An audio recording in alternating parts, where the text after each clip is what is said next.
From your courses dashboard, click on the Create New Course button. Enter a title for your course, then choose if you want it paid or free. When you choose paid, you can set the price here. For this video, we'll choose free. Click Save and Continue to proceed. Now lay out each session of this course. To start, click Add Session.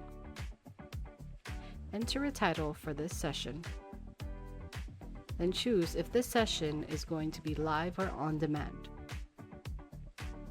For live sessions, set the date and time.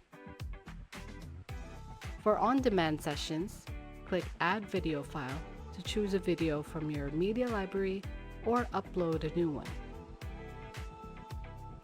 Next, add a description for the session. You can also add a handout for participants of the course by clicking Add File. Once done, click Save Session. And you can keep adding new sessions for the course by clicking Add Session. You can also add modules or sections for your course by hovering above a session. Click Enter a title, then click the check icon on the right to save it. When you're happy with all the sessions for your course, click Save and Continue to proceed.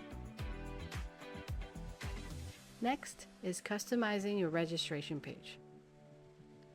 Here you can add more information to feature or showcase your course. Once done, click Save and Continue. Now you can customize your thank you page. This page comes up right after registration. You can use this page to give your registrants instructions to prepare for the upcoming course. Click Save and Continue to proceed. Finally, review the details of your course. You can add a feature image which will be shown in the session room before it starts. Click Publish Course when it's all good to go. Once your course is published, you can share the registration link with your students and they can start signing up. That's it.